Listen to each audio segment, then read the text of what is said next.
What's up, girls and boys? What's up, internet? I am Vianca, and for today, I want to share some tips and tricks on Nippon Ichi's software and 4U's latest remaster, The Legend of Legacy HD Remastered, coming to Steam, Nintendo Switch, and the PlayStation 4 and 5 on the 22nd of March this year. Buckle up though, as this video may end up getting quite long on how much information I wish to share. Now, The Legend of Legacy is one of those games that got the short end of the stick for releasing during the twilight years of the Nintendo 3DS back in 2015, and being unfairly compared to Bravely Default. This game is one of those games you can't simply rush through, with 7 unique characters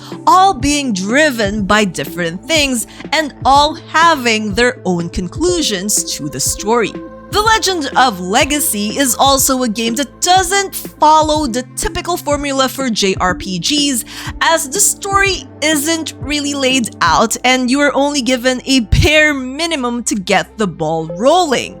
The battle mechanics are a little less beginner-friendly and more on the complicated, annoying side, and almost everything depends heavily on RNG, which is just, again, a whole nother level of annoying. Now, if you feel like this game's graphics look similar to that of Alliance Alive, then that's because Alliance Alive actually succeeded Legend of Legacy, fixing and improving on a number of things that the Legend of Legacy had or lacked. But that is neither here nor there, as today we are going to dive into some tips, tricks, explanations to game mechanics the game might not explain in an easy enough way to understand in-game, and just general knowledge of things I have gained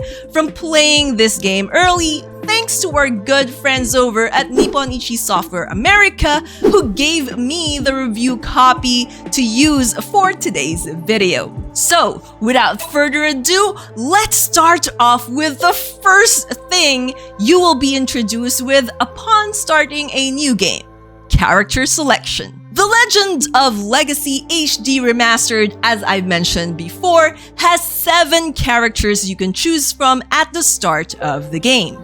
Each of these characters have their own strengths and affinities, and choosing one grants you 2 others as companions in their journey. You don't need to worry though, as you will eventually, in the course of the entire game, be able to recruit everyone else. Now, I'm gonna go through each and every single one of these 7 characters to tell you guys a little bit about them, their strengths, their weaknesses, and stuff like that.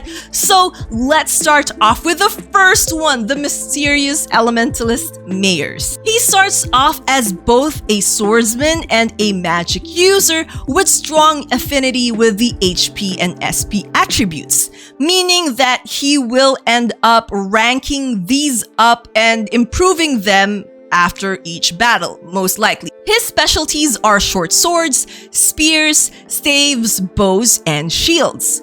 In terms of elemental affinities, he has one for water, air, and fire. This makes him one of the better balanced characters you can pick, and can even be considered a decent tank with a shield.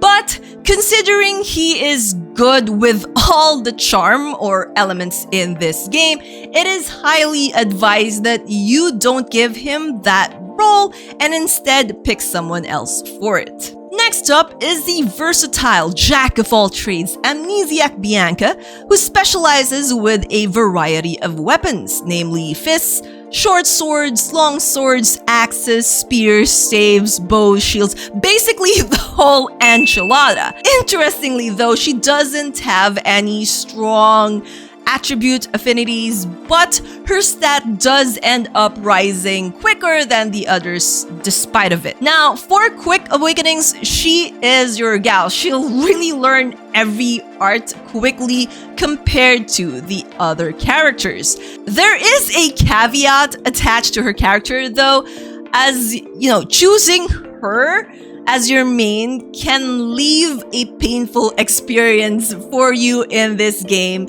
since first off, she increases her HP stat really slow.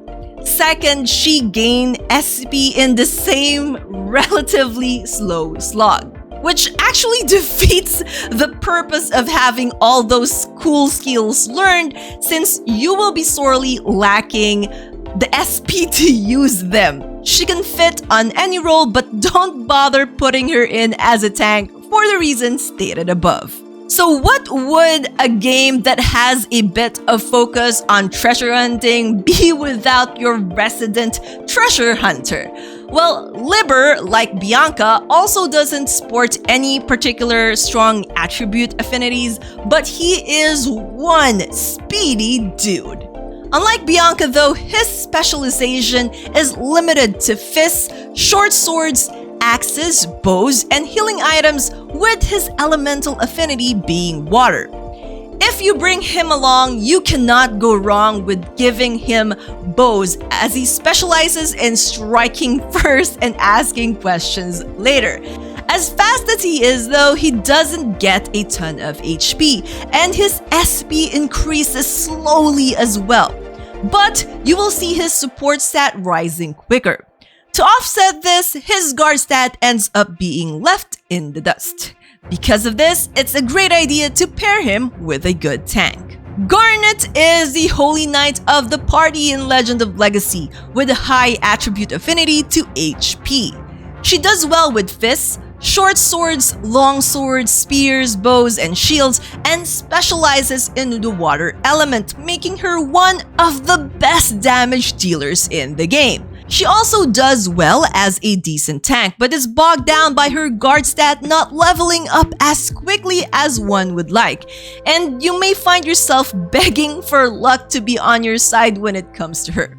Despite having affinity to water as well, it is ill-advised to have her wearing any of those water charms unless you plan on teaching her one of the healing ones.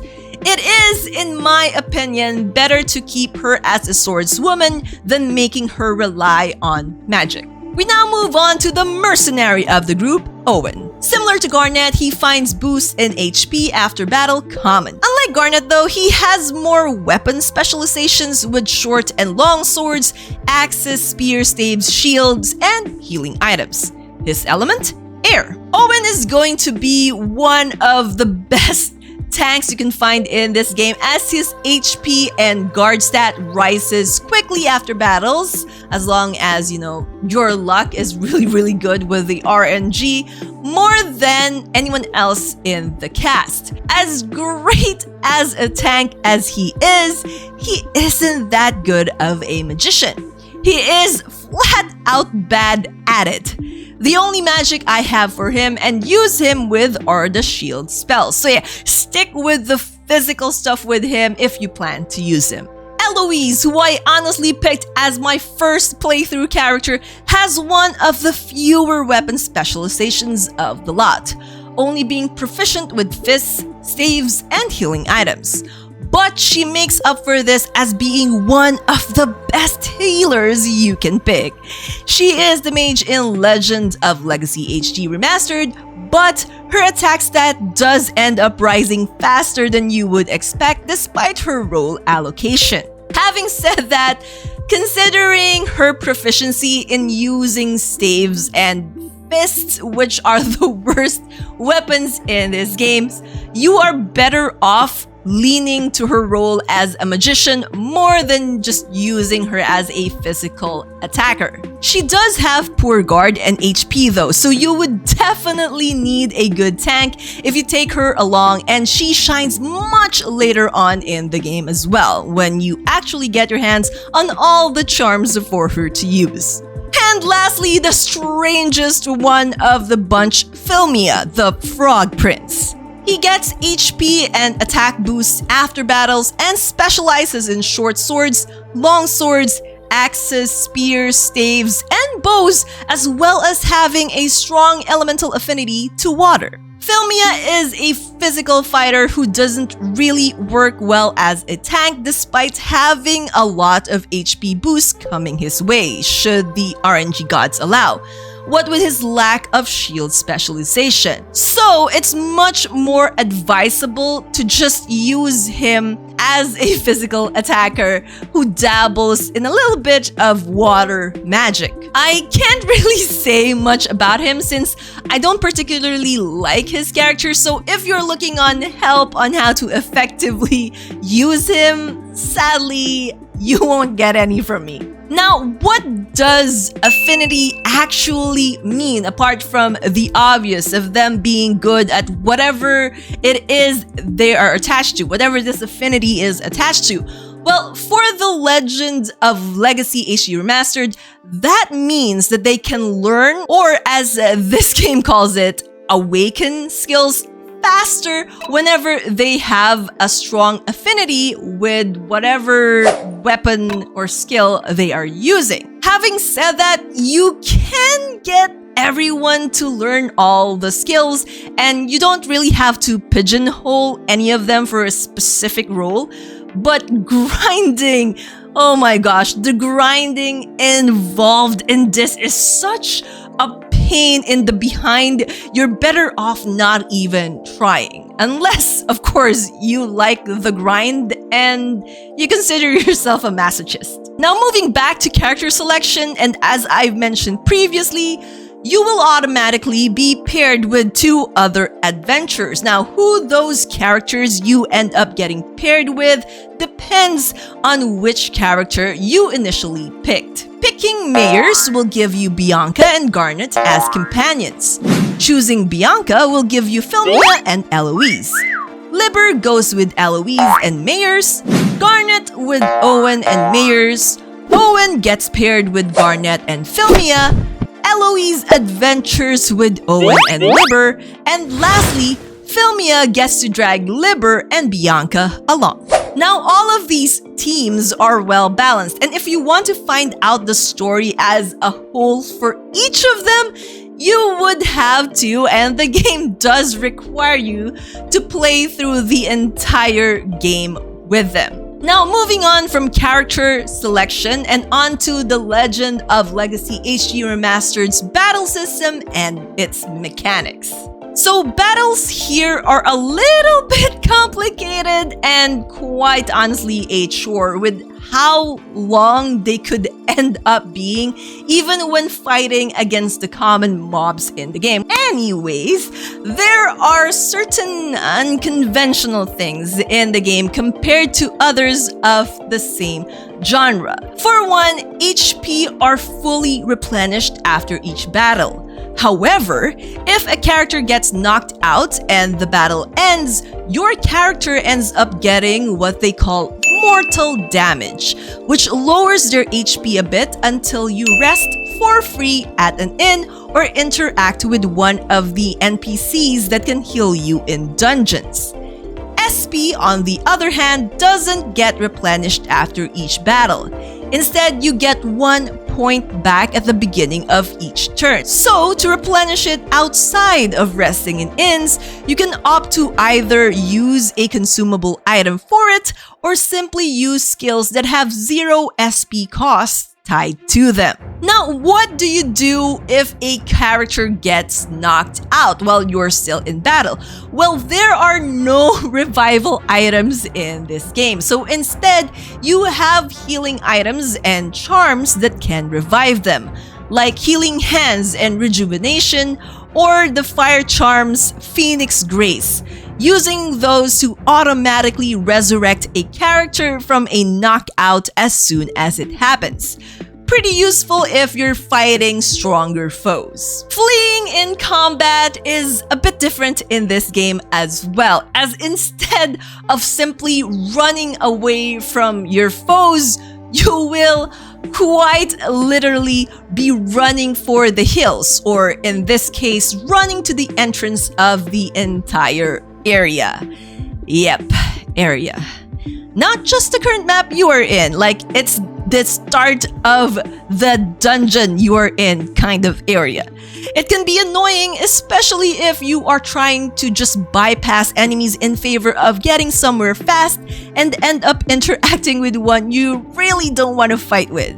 But it can be extremely helpful when you want to go back to town but don't want to walk the whole way through though. Now, during battles, you make use of formations, which consists of stances, of which you start out with 3, that can boost your stats temporarily and change how a character performs or how a skill triggers. You can basically go through the entire game with just the 3 basic stances that the game gives you, but there are more you can unlock. More on the hows and the wheres of it in a little bit. Stances are also separated in 3 categories: attack, defend, and support. Attack stances, as the name suggests, increases your character's attack power for the round they are used. When using a skill while in this stance, that skill might get a permanent attack boost, or your character might end up gaining a permanent rank up in their attack stat after the battle. There are 5 different attack stances: the default attack stance, ambush, delay, anticipate, and pressure. As you can see here, they all have differences in use. For instance, ambush is a lot better than the default attack stance and are useful for physical characters who are rather slow to act. Delay has a hefty amount of power attached to it, but you sacrifice agility for it. Anticipate is similar to delay, but with the added caveat of your character being forced to take their turn last. And pressure, a joint stance, increases the character's attack power when there are more characters using it at the same time. Now, defense stances, on the other hand, improve defensive capabilities for the round they are used on. They are the backbone for survival in this game, especially in the latter parts. When a character uses a skill while on the stance, they may receive guard boost for that particular skill or their own guard stat. Also, any character who uses a skill that is defensive in nature, like block, will manage to defend the entire party and not just themselves. Having said that, defending only works with physical attacks and not magical or charm-based ones. The defense stance has 3 different kinds: the default guard, suppress, and counter-strike. Suppress shines when there are fewer enemies present, as the fewer they are, the stronger your defenses become, which makes this stance invaluable against bosses. Counter-Strike, on the other hand, and as the name suggests, gives characters a higher chance to counter physical attacks when they make use of certain defensive moves. Its use is kind of dependent in the enemy type you're using it against, since obviously enemies that likes to use physical attacks more will be made quick work of compared to enemies that only rely on magical attacks. Having said that, this again is a RNG heavy game, so much so that even triggering these defensive skills are up to chance. From what I have experienced when it comes to defensive arts, the one that never failed me is just the block skill from the shield. Everything else sometimes just doesn't trigger. Lastly, we have support stances. These stances improve your speed and provide some additional effects when using charms for the round that they are used in. Using a skill while in this stance boosts that particular skill's support stat, or the character's support stat in general. Again, it relies heavily on RNG. Like the attack stance, the support stance also has 5 different kinds: the default support stance, rush, recovery, caution, and recklessness. The basic support stance gives the character using it agility while also improving their healing abilities. The rush stance raises your character's speed and not much else. Recovery greatly improves the character's healing but lacks that extra speed boost that the basic support stance has. Caution also improves healing abilities, but at the same time, it raises a character's defense in exchange for slowing them down. And lastly, Recklessness, which greatly improves speed at the cost of defense. Now, how do you go about getting all of these stances? Well, that actually requires quite a bit of work. You can only acquire new stances if you have completed the map of a region and sold that map to the merchant in town. You can tell if you've completed a region by the number of stars you can see when selling it. Once you have sold the map, and because the developers of this game really love to randomize things, you will sometimes come across NPCs in the areas of the map you sold who will teach you these new stances. So, here is a list of which region gives what stances. As you can see, some region can give 2 stances, but you would have to reload that region's map by leaving and re-entering and hope that the NPC you are searching for appears. Thankfully, they are always in the spots provided here, so you can just make a beeline for those spots and leave if they are not there. Now, let's talk a little bit about skills. Skills, as I've mentioned before, are randomly awakened during battles, and they get randomly leveled up as well the more you use them, making The Legend of Legacy HD Remastered really a game that's all about grinding, which I suspect may turn off a lot of people. If you want a particular skill to be more effective, you have to keep using them again and again and again, which doesn't sound all that bad until you realize there are some skills that can only be awakened if you use another very particular skill. In leveling up skills, you only need to remember 2 things. First, using arts frequently can sometimes lead to your characters learning new arts, or it can increase the level of the art you are already using. And secondly, charms must be learned first before they can be leveled up and be used without equipping them. You can learn charms by using them frequently as well. Now, when it comes to leveling characters, things are done differently here as well. Formation, and by extension, your stances, play a pivotal role in what stats gets leveled up. This means that you cannot simply rely on sticking your character in one stance. Not if you want a balanced and optimal team. And you would need to grind out battles with them in those other stances just to raise those stats a bit. And let me tell you, it gets boring really fast. As for the HP and SP stat, they are tied more to affinity and how battles go than stances. For instance, HP seems to level up when damage is received, and SP when skills that cost more than 1 SP point are frequently used. The only thing to note about raising stats in this game though is that it rises exponentially the more you fight stronger opponents. This means you could always try to fight enemies that are way above your levels, like the ARCHWINGs early on, if you want to see some quick stat gains. Now, for some tips when it comes to leveling up. First, never stick around in one area for too long, especially if the enemies have gotten easier for you to fight. You won't get any stat boost or awakenings that way. Second, dare to fight enemies that are stronger than you. If you find one that is strong and one you can survive against, draw the battles for as long as you can. Let your characters do a myriad of actions to raise their stats and skills and maybe even get some awakenings in. Third, if the battle ends up being too much, don't be afraid to run away. Fleeing in battle is much better than getting a game over, especially since you don't lose anything you've gained, stat-wise or skill-wise, when you flee.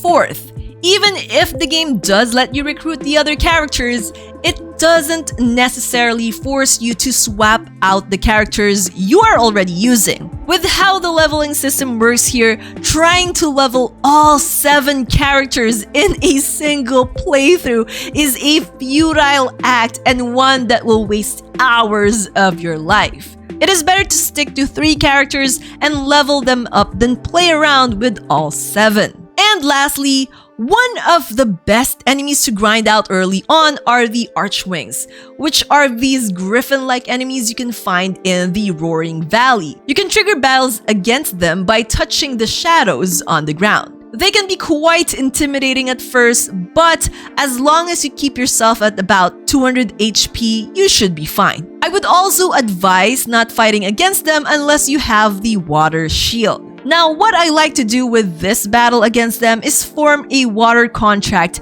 and use water shield on the first turn. Then pummel the ARCHWING with my best and heavy hitting skills while keeping an eye on the HP. If someone gets below 200 HP, I switch stances and heal them up while one character defends the entire team and the other attacks. This battle can get quite long with ARCHWINGs having 5000 HP, but as long as you keep at it, you will be able to awaken quite a number of arts against them and also boost up some stats. Keep in mind though that the boosts and awakenings will eventually taper out after a while. If it does, you can move on to other stronger enemies like the Nest Wardens, High Lady Merchants, Bog Soars, and Shadow Giants.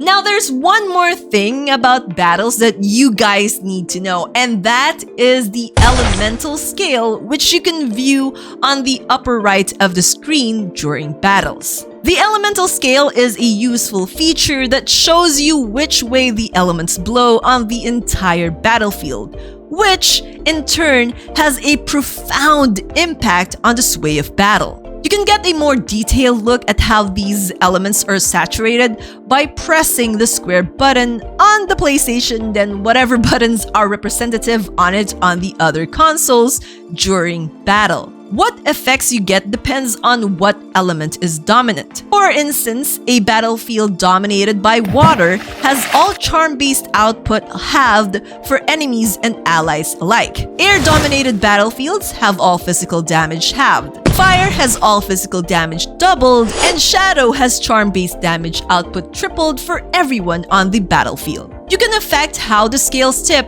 by using the monuments known as Spirit Perches scattered around maps. Using them also provides your party with an automatic contract to whatever element it houses, which can provide useful in moving the tides of battle to your favor. To actively change the element saturation, you need to use contract arts done by using the singing shards you find throughout the game. These contracts also have an added benefit of giving your party passives at the end of each turn and allows you to use charms linked with the element you have contracted with. For water, you get HP regeneration. Air offers SP regeneration. Fire gives an improved chance of afflicting status effects and debuffs, while Shadow, on the other hand, is not something you can control as only enemies have contracts with this element. There is no need to fret, however, since this shadow element doesn't give any benefit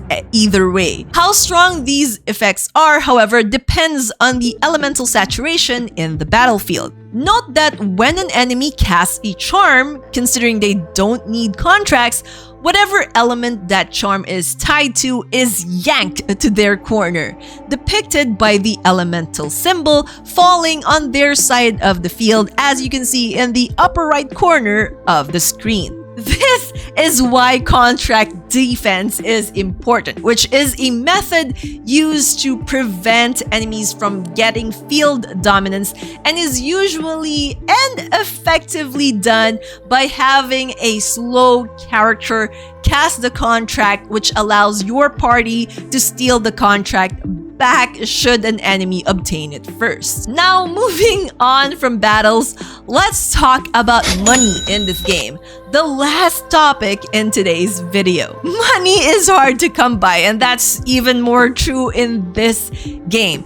But like most JRPGs, they are needed if you want to get the best equipment early on. You can get bits of cash from battles, but not always and never in huge denominations.